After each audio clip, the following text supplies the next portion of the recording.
All right. Hello, Behind the Knife listeners. We're so excited. We're going to be back with you for another clinical challenges in colon and rectal surgery with the Lahey colorectal surgery team. We have another very, very special guest who is joining us today, and I'm going to introduce them shortly.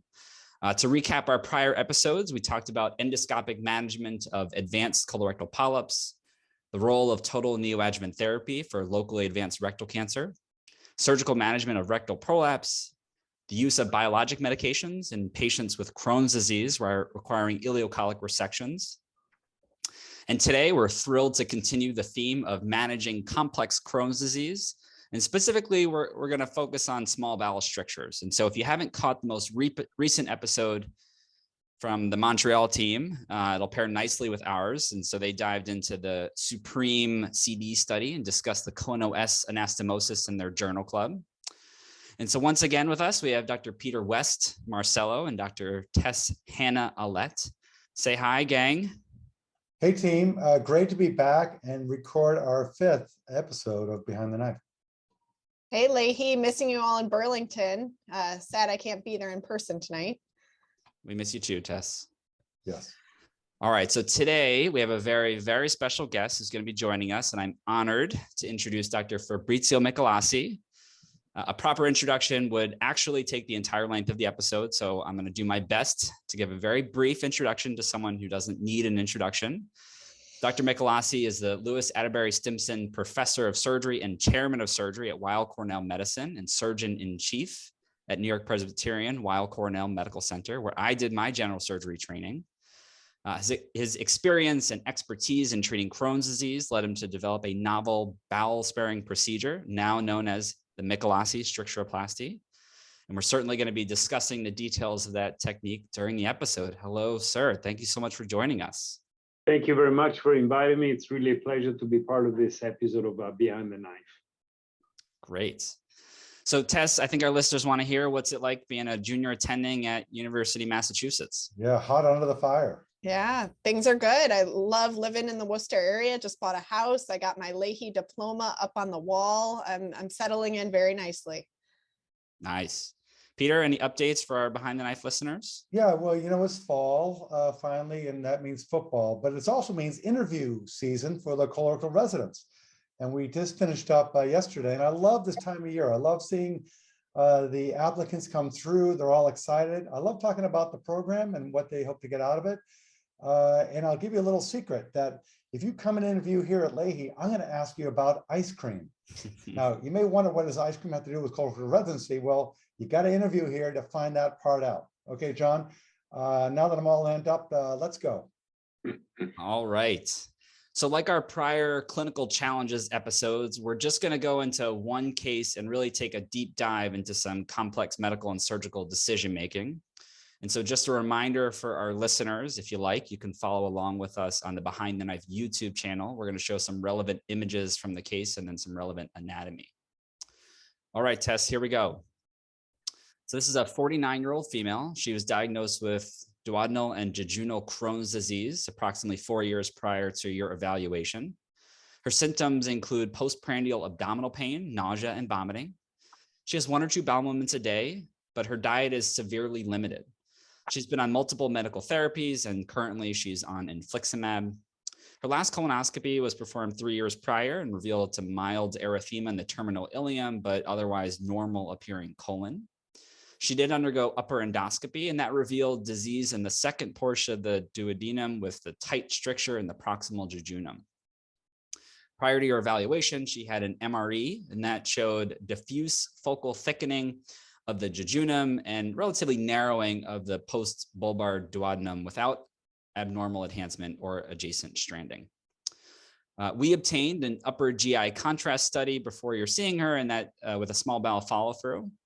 And that revealed several small bowel luminal narrowings in the first portion of the duodenum, just distal to the duodenal bulb, the proximal jejunum just distal to the ligament of Treitz, jejunum in the left mid-abdomen, and there's some patulous small bowel proximal to that site of narrowing. John, show the next slide. Perfect. Here you go. So some unremarkable fluoroscopic appearance of the ileum and terminal ileum. And so just a reminder, you can look at some of these images from our patient. So you're seeing her in clinic, Tess, and so she's mildly distended. She has borborygmy with light palpation and is non-tender. So Tess, you're seeing this patient in clinic. What are some of your considerations for this patient?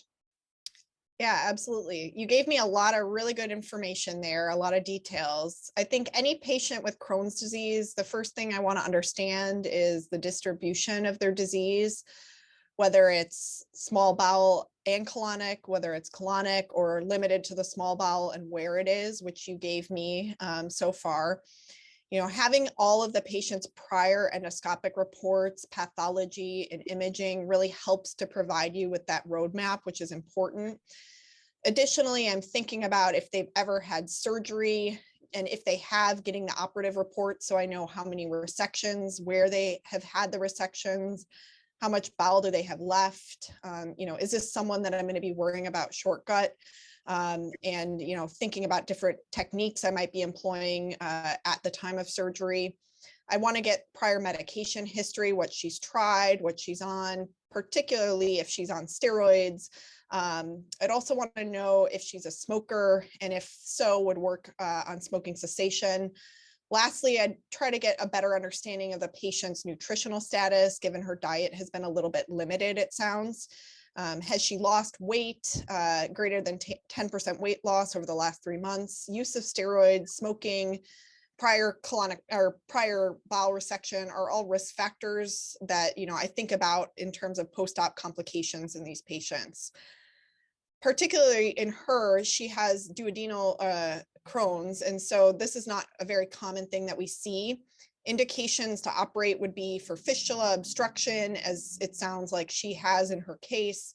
So as far as how I would manage these strictures, I would be thinking about a stricturoplasty or a bypass. And then for the jejunal strictures would depend a little bit more on how close they are to one another and the length of the stricture in terms of how I might surgically approach this. Yeah, and I think you've hit many of the highlights, Tess, to kind of look at. And I'll just say, just as sort of the gray hair, and for Fabrizio, I want your comments in a minute. But historically, you know, when resection was done for duodenal Crohn's, it had an extremely high complication rate. Trying to resect a duodenum that's inflamed is not easy and was fraught with hazard. And I guess when I started my training in the late 80s into the 90s, the approach was more commonly bypass. And John Murray, one of our former members here, wrote a seminal paper about Leahy's experience with gastroduodenal Crohn's and bypassed stomach to jejunum for Crohn's of the duodenum and proximal jejunum. But then things changed, and authors like Fabrizio and Victor Fazio from Cleveland Clinic like to look at other options for proximal small bowel stricturing Crohn's disease. And while I was on staff at the Cleveland Clinic from 97 to 99, the group published on their experience with strictureplasty for fibrosing duodenal Crohn's disease. And I actually assisted with the procedures there, and then I've done a considerable number of procedures over the years. But I'm curious, Fabrizio, tell us your experience on how we approach a complex patient like this with duodenal Crohn's as part of their disease. Yeah, so first of all, Tess, I think really touched on the major highlights of this disease. This is obviously Crohn's disease of the foregut, duodenum and proximal jejunum. It is not as common as Crohn's disease of the terminal ileum and the colon. As a matter of fact, if you want to put numbers to it, I think that of all patients with Crohn's coming to surgery, probably 1 to 2% will have a duodenal involvement in need of surgery, and probably no more than 10, 11% will have involvement of the jejunum in need of surgery. So you only have about 11, 12% of the entire cohort of patients coming to surgery. One thing to remember is that this is, again, a proximal GI Crohn's. In the proximal GI, Crohn's manifests itself with fibrostenotic complications. It is very rare in the duodenum. As a matter of fact, almost unheard of having an inflammatory mass due to Crohn's disease. In the jejunum, you may have an inflammatory mass of the Crohn's disease, but the majority, again, will be fibrostenosing Crohn's disease. And probably this is due to the difference of microbiome from the upper gut to the lower gut. And I agree completely with you, Peter, that surgery on the duodenum has changed dramatically over the decades. Resections were fraught with incredible complications. And then everybody understood that the better thing to do was a gastrojejunal bypass. But then with the advances in strictureplasty and actually knowing exactly how to do it and much more confidence in doing strictureplasty, duodenal strictures can be magnificently handled with strictureplasty. And the strictureplasty that you do for first portion and second portion and even third portion of the duodenum is usually Haneke-Miklik strictureplasty. For the fourth portion, believe it or not, you can even do a finished strictureplasty by putting the first loop of jejunum onto the fourth portion of the duodenum. In every single case, you have to do a magnificent and extended mobilization of the duodenum from the retroperitoneum. Otherwise, it's going to be very difficult to do this strictureplasty. The jejunal disease, it can be handled in a different way. It can be handled by a resection, or it can be handled by strictureplasty, and all that depends really on the burden of disease that it is present. In this particular case, I think that the two strictures are far enough from each other, one in the duodenum, one in the proximal jejunum. The two separate strictureplasties, probably Haneke-Miklik, is what this patient probably would need. But, and I'm sure we'll talk about that later, at surgery, you need to take a thorough look at the entire small bowel and intestine, not just focusing on what radiologically has been identified pre-operative. Perfect. And we can talk about that later. Sure. John? Yeah, I love it. Let's keep the case moving and see what we did. So the plan pre-op was to perform a colonoscopy intraoperatively, then a diagnostic laparoscopy to assess the small bowel and the terminal ileum, and then make an appropriate recommendation. So in the OR, we found a duodenal stricture that was 3 centimeters from the pylorus, and then 4 separate jejunal strictures. The first jejunal stricture was about 15 centimeters from the ligament of Treitz. The second was then 10 centimeters distal to that. The third was about 15 centimeters distal to that. And then the fourth was about 10 centimeters distal to that one. Each of the strictures were approximately 2 centimeters in length. And then beyond this, the remainder of the jejunum and ileum were really unremarkable. And I'll also just mention the colon was also normal. We did do an upper endoscopy during the procedure and did visualize a bezoar just proximal to the first jejunal stricture. So that's our roadmap. So Dr. Michelassi, we can pause there, and with our intraoperative findings, what are your thoughts about how you would approach that? I think you're making a great point. And the point is that although the x-rays that you've shown showed only 2 strictures, one in the duodenum and one in the jejunum, it is absolutely mandatory at the time of surgery to examine the entire intestine. And in this particular case, you found 3 additional strictures. And it is also mandatory to look even more distal, because you don't want to miss a distal stricture and do, say, strictureplasty proximally, and then postoperatively having either problems in the immediate postoperative period of having a patient that continues to be symptomatic now for a stricture that you have missed. In terms of the colonoscopy and upper endoscopy at surgery, you can decide to do it or not to do it.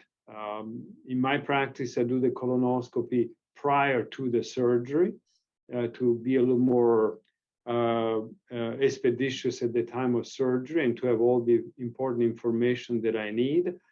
The upper endoscopy may be necessary, may not be necessary, especially if you've done it preoperatively. But in this particular case, therefore, I think that you've identified 1 stricture in the second portion of the duodenum, which can be taken care of with a strictureplasty. And then you found the other 4 strictures in the jejunum. And at this point, I need to ask you, you mentioned it, but I need to remember, how far from each other were these 4 strictures?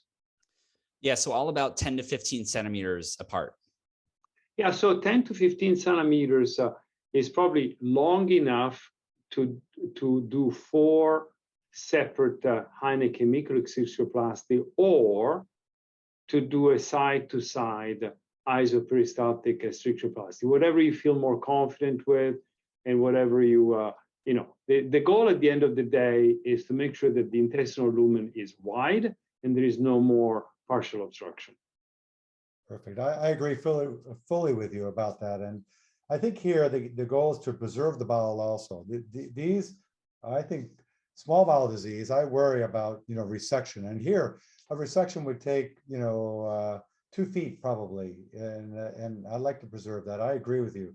That is my goal here. And so it was our thoughts in this case to probably do Heineken-Michelassi with normal intervening bowel. If there were more areas concerning but not strictured but diseased, I might have done long isoperistaltic, but I chose in this case that thoughts.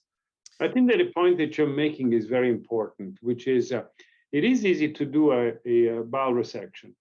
2 feet of bowel takes probably 45 minutes, including the anastomosis. But that approach is not cognizant of what we now know about Crohn's disease. And Crohn's disease, in 75% of cases, comes back with the same phenotype.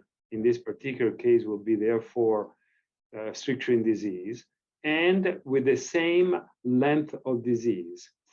So if you resect 2 feet of bowel now, and this patient is young, and she's coming back with another 2 feet of bowel or recurrence, and then you resect another 2 feet of bowel, how many 2 feet of bowel do you want to resect before you create some problems? Now, in 2 feet, you can say, well, 2 feet is only 2 feet. Sometimes you see patients that have strictures over 3, 4, 5 feet. And those are really the individuals that, if they undergo multiple small bowel, sequential small bowel resections over time, are prone to develop a short gut. Perfect. Yeah, I agree. Hey, Tess, can you tell us how you're going to assess the bowel distally when you see the strictures? What are your thoughts? Yeah. So like we've kind of alluded to, you want to make sure that you're assessing distally to make sure that you've identified all of the strictures. So with your first enterotomy, you can insert a Foley and pass it downstream, blow up the balloon and then pull back and assess for any areas of stenosis. Hey, Tess, don't forget, if you don't want to use the Foley balloon, you can use a metal ball that you can roll up and down the bowel. Vic Fazio loved the metal ball. Fabrizio, do you use a Foley, or you like I use a Foley because if you use a metal ball and it gets stuck with the first or the second stricture, what are you going to do then? Yeah, right. The Foley, if you deflate the Foley completely, the size of the Foley is probably about 7 or 8 millimeters in diameter. And at that point, and John knows that because we did a surgery, you inflate the Foley, and you know how much you can inflate either water or air to make it 1 centimeter in diameter, 1.5, and 2 centimeters. So it gives you the flexibility that a metallic ball doesn't give you to pass a tight stricture, measure the next one, etc., etc. So I like to use the Foley. Always do remember to use a clamp on the Foley, otherwise you're going to have stool in your lap or in the wound, and at that point you create a major contamination. But I like it. One thing that I'm not sure, and I don't think that there are really studies, is to figure out what is the minimal diameter that you want to, that you could tolerate. In the literature, you say 2 centimeters. Is that really the minimal diameter that if you want to leave a stricture behind, that you tolerate? Is that 1.5? Is that 1? That I don't have the answer to that. But don't you think it probably could be less than 2? Don't you think? Oh yeah, definitely less than 2. Yeah, good. I certainly would not leave a 1 centimeter diameter. And usually I use my thumb. If my thumb goes, or my finger, if my finger goes through, I think that Fabrizio, put up your thumb for those who are watching on video. There you go. Here it is. All right, John, take over. All right. So we did proceed with Heineken-Michelassi strictureplasties of all 5 strictures. And so again, if you're following along with us, you can see a picture of our case. This is, I actually remember this case. Peter called me into the operating room to review some relevant anatomy and discuss the case. So Tess, we've talked a lot about different types of strictureplasty. So let's get into it for our listeners. Can you tell us about the different types? Yeah, sure. So we have the Heineke-Michelassi strictureplasty, well suited for short segment strictures. The Finney and the Jabelet strictureplasty, we think about using for more medium-sized strictures, ranging from 10 to 15 centimeters in length. And then lastly, for longer segment strictures, you have the Dr. Michelassi isoperistaltic side-to-side strictureplasty. Great. Thanks, Tess. So Peter, so this is your case, and we do a lot of strictureplasty here at Lahey, which you're going to tell us about. Can you tell our listeners a little bit about your technique and some tips and tricks? Sure. So I'll just talk about mainly Heineke-Michelassi because I think that's the majority of them. I learned it really from Vic Fazio and David Schetz here at Lahey. And basically, for me, cut across the area of the stricture, tie off the bowel approximately distally. I like to use a soft cloth or the parts of the sponge to tie off the bowel. Then cut across the area of the stricture. Don't forget to biopsy, endoscopic forceps, biopsy the stricture, make sure you're not missing a malignancy. And then to close from each corner, it's 3 angles, 3 stitches, a 0 degree straight up and down, a 45-degree angle, right at the area where there's Crohn's, and then coming across at 90 degrees. And that's how you kind of make a corner out of it. You start at each corner, one in the middle, and then from each corner, and sew back to the middle. And I do this routinely, practicing this technique when I close an ileostomy or a loop colostomy. You do the same thing. So every time I'm taking a junior through a closure of ileostomy, I'm preparing them for the Crohn's case. And that's my tip and tricks, except remember when you suture it afterwards, put a clip on it, whether it's an ileostomy closure or a strictureplasty. Put a clip so you know where it is at the time of the next x-ray. Great. And so fortunately, we were lucky enough to have Dr. Michelassi join us at Lahey in person a few months ago for our grand rounds. And he talked to us a lot about the creation of the Michelassi strictureplasty. And so I think we here and our listeners, I'm sure, would love to hear about this. So please indulge us if you don't mind. Well, I was confronted, as I told you when I came to Lahey, by extensive and severe Crohn's cases at the University of Chicago when I was in my first academic job after residency.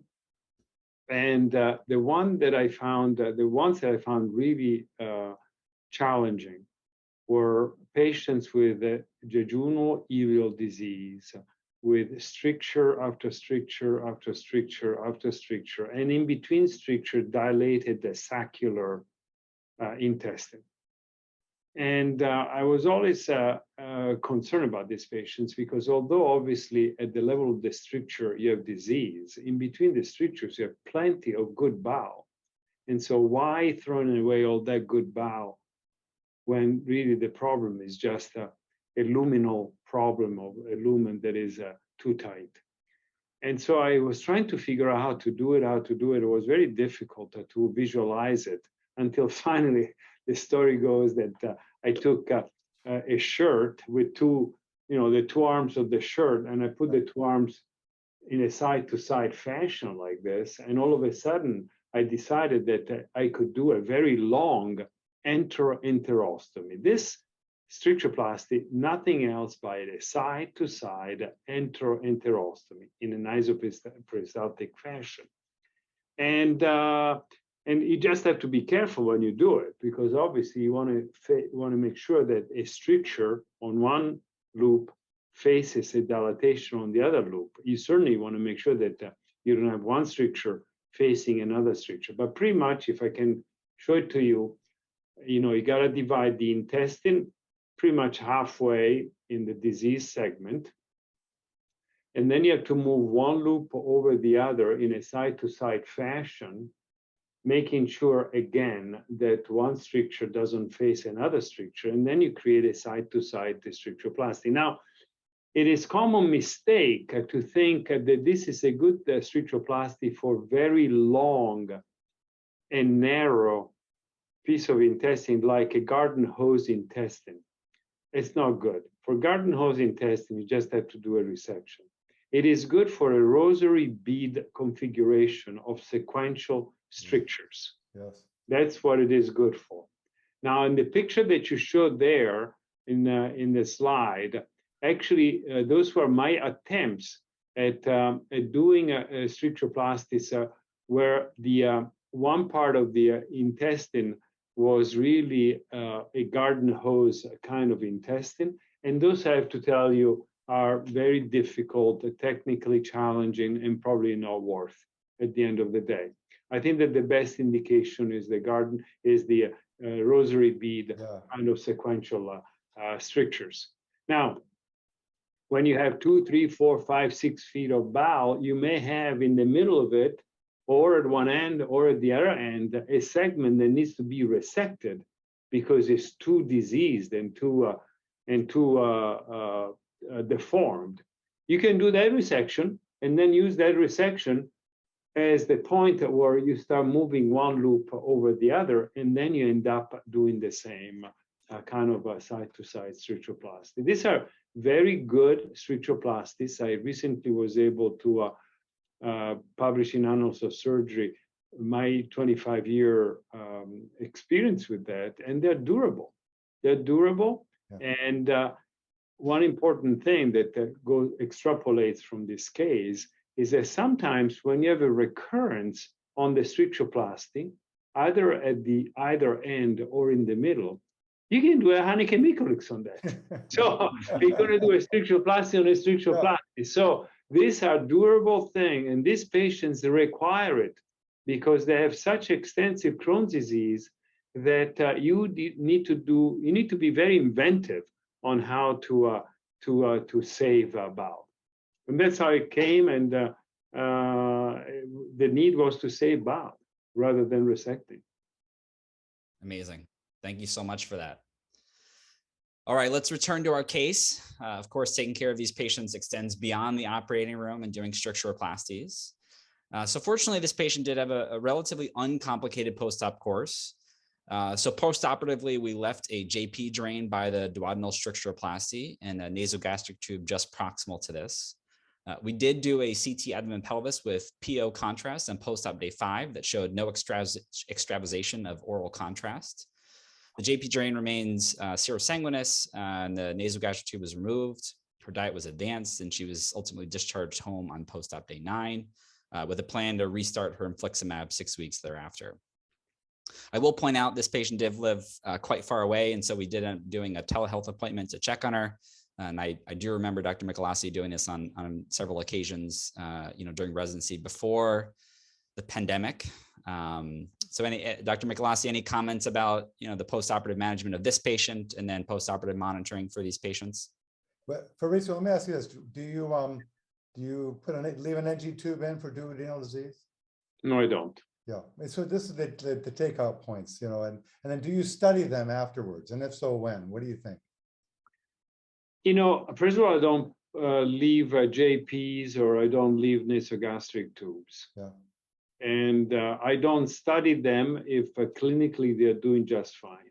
Yeah. You and I and everybody knows that if you have a duodenal leak, it is evident even without studying the patient. Yes. And if they're doing fine, no leukocytosis, they're fine, no tenderness, at that point you can just.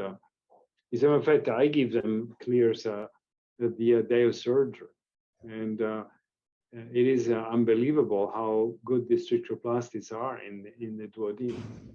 In terms of following up, and these patients, depending on how old they are, how more extensive the disease is, whether you've done it mostly laparoscopically or whether you've done it open, they may stay in the hospital from 2-3 nights to 4, 5, 6 nights. It all depends on many variables.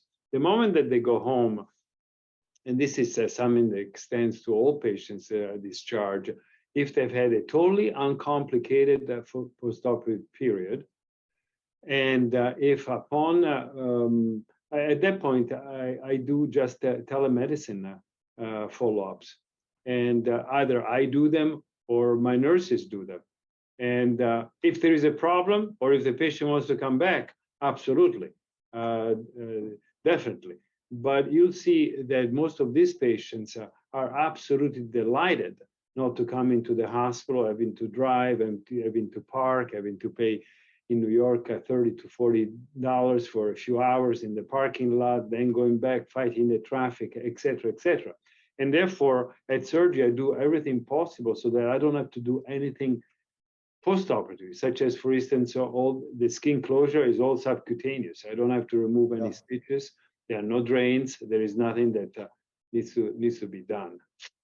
And patients are absolutely delighted for that. And actually, also, your staff is absolutely delighted, because instead of having your clinic busy with return patients that don't need much, you leave room available for new patients coming in. No, I agree. I think if these people are going to get into trouble, it'll happen early, right? I mean, it's usually not a delayed manifestation. Maybe one good thing we can say out of all of COVID is the ability to do telehealth and save patients' visits. I think it really is very good for everybody. Learn that. Yeah. Well, this has been phenomenal. Unfortunately, we're out of time for this episode. And so we're going to wrap up as we usually do with some of our main takeaways. And so Tess is going to kick it off for us. Tess, go ahead. So just have a roadmap for the operating room with all of the preoperative studies that we talked about, and then having a toolbox of different techniques to bring into the operating room so that you, again, not one size fits all, have some options going into the operating room. All right. Well, Marcello must knows. For me, I think practicing with your residents, suturing the bowel, normal bowel, for an ileostomy closure or colostomy closure, a loop, is a must, rather than just bringing out the stapler, because you can practice this technique and they can get very good. And that'll help them when they have the rare case of proximal jejunal or duodenal strictures. And don't forget, put a clip on it. Right? You want to know where it is. Dr. Michelassi, any takeaways? Well, first of all, let me thank you all for inviting me to be part of this episode. It's been a lot of fun, and it has been great. Second, in terms of takeaways, I would like to stress the intraoperative roadmap, because in about 10 to 15% of cases, you'll find additional disease that was not clear on preoperative imaging, whether it's endoscopic or radiologic. And I think that the roadmap, sometimes for very complex disease, I actually write down the roadmap. I measure the bowel from the ligament triads, and I tell the scrub nurse, write down, please, a stricture at 10 inches, a stricture at 15 inches, stricture, long segment of disease between here and there. Because eventually you need to come up with an individualized treatment for each patient. This is not a right colon cancer where you'll do a right hemicolectomy every time the same. These are different presentations, and you need to come up with the best possible combination of resections, limited, and strictureplasties for that particular patient. And the final two things, if I may. One is that always be sure that you really do the full examination of the bowel. You don't want to miss lesions because they may become symptomatic post-operatively if you miss it. And since we talked about staplers and hands-on, you cannot do the side-to-side strictureplasty with the GIA stapler. That's the most common question that I've been asked. Why don't you use a GIA, to do that? You cannot, because the bowel is so thick at times at the level of the stricture that if you fire a GIA, you're going to fracture that intestinal bowel, and either at the time of surgery or a day or two or three later, you're going to have a major leak. So those are hands-on suture lines. Thank you again for inviting me. Yeah, thank you so much. John, finish up. Yeah, Abelson's approach, it's already been said by everyone before me, stages of the disease, make sure you're taking care of the whole patient. And then just different techniques, so we're, Tess and I are earlier in our career. And so we've learned, from fantastic educators along our career, but always be thinking about different ways you can approach disease processes. All right. So with that, we're going to wrap up the episode. And so again, if you like diving into the weeds, consider again joining us on Sunday evenings for our colorectal surgery virtual education series. Reminder, we are partnering with Behind the Knife and now Surgeon for this education series. You can check out some of our show notes here for details. And then we're going to see you again in March. We're going to have a journal club review. We're going to talk about local excision of early stage rectal cancer. And just a reminder, please, if you enjoyed the session, take a minute out of your hectic day to leave us a review. And as Behind the Knife always says, until next time, Dominate the the day. day.